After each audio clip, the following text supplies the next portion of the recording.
There's so much nonsense going around by Tyson not wanting this fight, and a lot of propaganda was being put up by Usyk's people, which was untrue. They bowed out of it and used all the excuses about Tyson, asked him for more. He never asked for anything else. Charlotte Daly here with Mail Sport Boxing. I'm joined by Frank Warren. Frank, how are you? I'm good, Charlotte. How are you? Yeah, I'm not bad, not bad. This is my first time in Saudi Arabia, and this is the first time kind of seeing a build-up to a fight in the kingdom. Already, it's been brilliant so far, and we haven't even started, really. Just for the fans at home that potentially don't know what we're going to get this week, what are we in store for? Well, it's my first time too in Saudi. My son's been out here quite a few times. What we're going to be in store for, I think we'll have a really good week as far as PR is concerned. Lots of good interviews. You did a brilliant one earlier, as I mentioned to you. I thought it was it's one of the best interviews I've seen Tyson have. Thank you, I'll take that. And and I think there's going to be a lot of that. And then obviously it'll get more tense as the week goes on. Once we get to the head-to-head, I think that's going to be quite lively, because normally what happens with Tyson at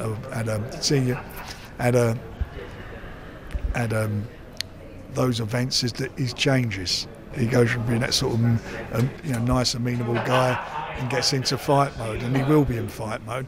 And the other guys, I think he feels he's being disrespected, because obviously that fight was announced that had been signed between him and Usyk.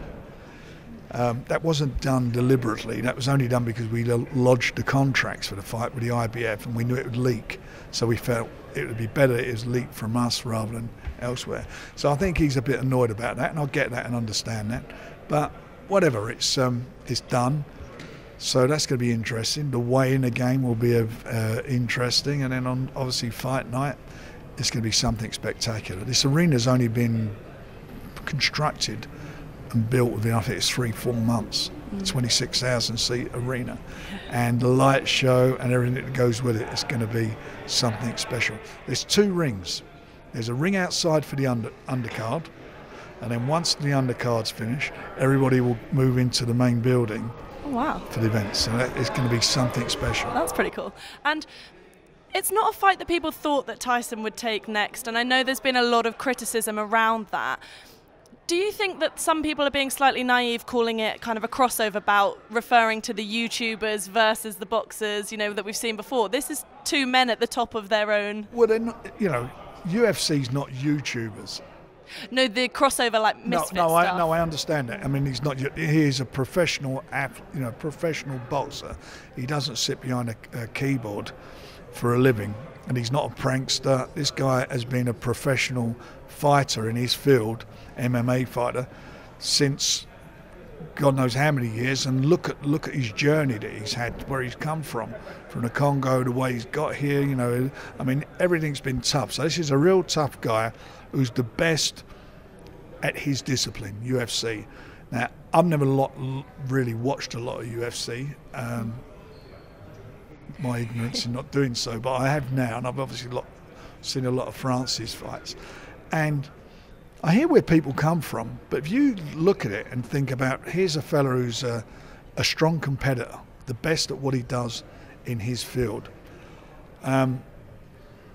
He's not a trained boxer.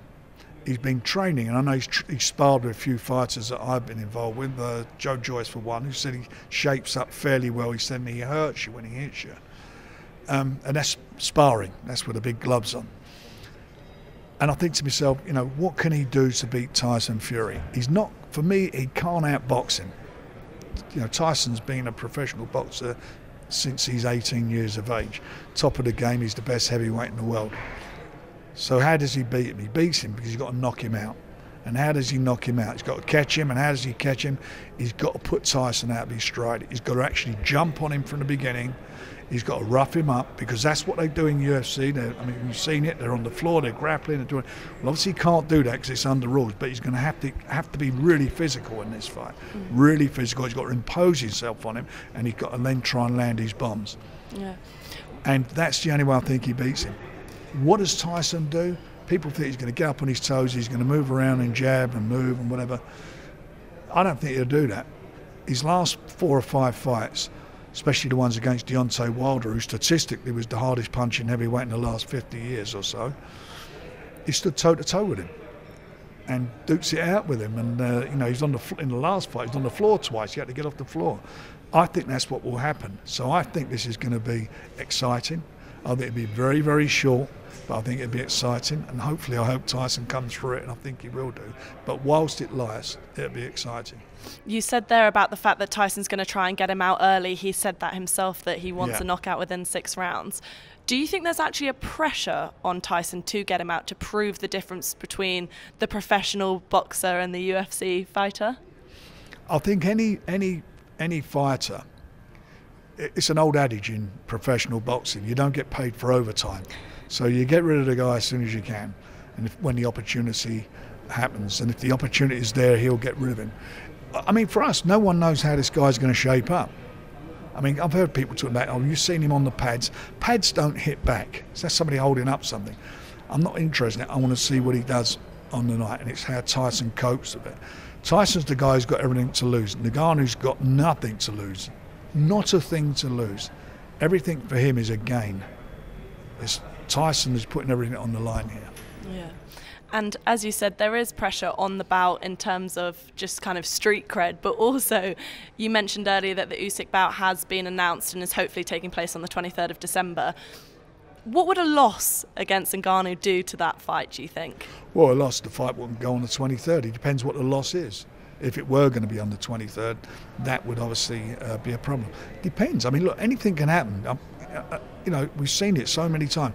Guys gets his eye cut, clash your heads, anything can happen. This guy's not a conventional boxer, so you don't know what he's going to do when he's in there. Yeah. You don't know what he's doing. So I'm just hoping that the discipline that Tyson has and the discipline that he fights under will get him through this with all the knowledge that he's got from boxing. I think he'll stop him. But it's not like I'm looking at a fighter that I can look at and think, you know what, I know he can nullify that, what he's doing. This guy, I don't know what he's going to do. Yeah. I think Tyson will win it. I do think he'll win it. I think he'll stop him. But I do think it'll be very exciting while it lasts. Yeah. And hopefully he comes out unscathed, as you said, no cuts, anything like that. That's what we're looking at. But with the Usyk fight, I mean, it was kind of a surprise when it landed on social media and the announcement came that the fight was happening. What was the breakthrough moment in getting that over the line? Getting them both signed. Well, it happened because, look, there was so much nonsense going around about Tyson not wanting this fight, and a lot of propaganda was being put up by Usyk's people, which was untrue. It was untrue.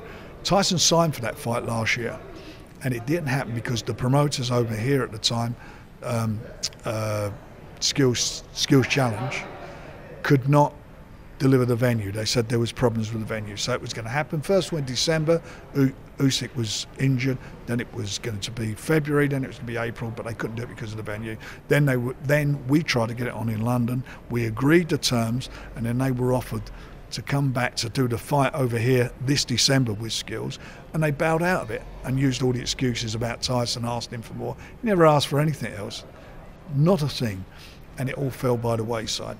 The contract then expired with Skills, so now that's how it came about being made. That is the truth of what happened. And you said there about everyone was loving to blame Tyson in the build-up to it, and that he had all these demands. One of the things that was kind of a sticking point, or was led to believe was a sticking point, was the kind of rematch clause. Is there a rematch? What, this time round? For after Usyk and Fury face each other? We'll see what happens afterwards. I mean, the previous times, Tyson eventually agreed to it. But he said if he wins, if Usyk beat him, he didn't want a rematch. But anyway, we are where we are now. The main thing is we've got to get through Saturday. Yeah. So we've got to get through Saturday. If we get through that, and then the other one's there, and then that's a very intriguing fight, which for me as a boxing bloke, I can look at it and think, have my views on it, because I think that he's a very beatable fighter by Tyson. And AJ's come out and said that he'd be interested in fighting on the undercard of that against Deontay Wilder. Do you think that we could get both of those fights in the same night? No. No? No. Absolutely not. I don't think so. No, I don't think so. Who knows? Stranger things have happened, but they had their opportunities, didn't they? And went their way. But I don't. At this moment, who knows? But very doubtful. And I asked Tyson this a moment ago, and he laughed at me when I said it, that Eddie Hearn has said that if Fury and AJ face each other, they'll be earning over 100 million each. Do you think that's an accurate number if they do go toe-to-toe? It's certainly not for AJ. Who's going to give him 100 million? Why would they do it? I mean, he's lost 3 of his last 5 fights. That's nonsense. But as Tyson said, what else can he say? At the moment, he talks more about our shows than we do, which is brilliant. Thanks for all the publicity. And just before we wrap up, what's the situation now with Daniel Dubois? I know that there was an appeal that got rejected, I believe. What's the very story disappointed. now? They come back with the reasons why they've rejected it, but they didn't consider what our appeal was all about. And our appeal was about the referee basically not doing his job properly. One, he did not give the proper instructions to Daniel. I don't know what he did with Usyk, but certainly with Daniel before the fight. We got that on film. And the fight, we felt it wasn't a low blow. We felt it was a genuine blow. But more importantly, he allowed him nearly 4 minutes to recover. And there was one moment in that recovery time that Usyk wanted to fight on. And he said, no, take more time. That is wrong on any level. On any level. So he got it wrong, the referee, and we'll go back at him and see what we can get out of it. But we've got to get something out of it for Daniel, because he won that fight. Yeah. He won it, and it was wrong, and he hurt him, and I said all along from that fight, if he catches him, he'll beat him, and he caught him, and he was robbed. Yeah. A similar circumstance actually happened in AJ's fight with Usyk. I think it was round 5 he got a body shot. Same referee. Exactly, yeah. Do you think that is a bit... Yeah, but if you look at Usyk when he fights, when I look at him over his amateur career as well, he does that a lot in fights, where he gets caught to the body and complains to the referee. He's done it in the previous rounds in the fight with Daniel, and he's done that a lot in the past. And when he gets caught, that's he's got an Achilles body, and he gets clipped there, and he definitely doesn't hold a body shot. And that's what you end up to see if you watched any of the pre-fight warming up. All Daniel doing is throwing these shots to the body, jab, and then letting that body shot go, and that's what he caught him with. And that, for me, is where you beat him. And anyway. Well, we will see. We've got to get through Saturday first, get that out of the way, and then we'll see. Yeah, I'd like to see Daniel get another shot at that for sure. So do I. Well, thank you very much. Really appreciate the time. As always. Thank you.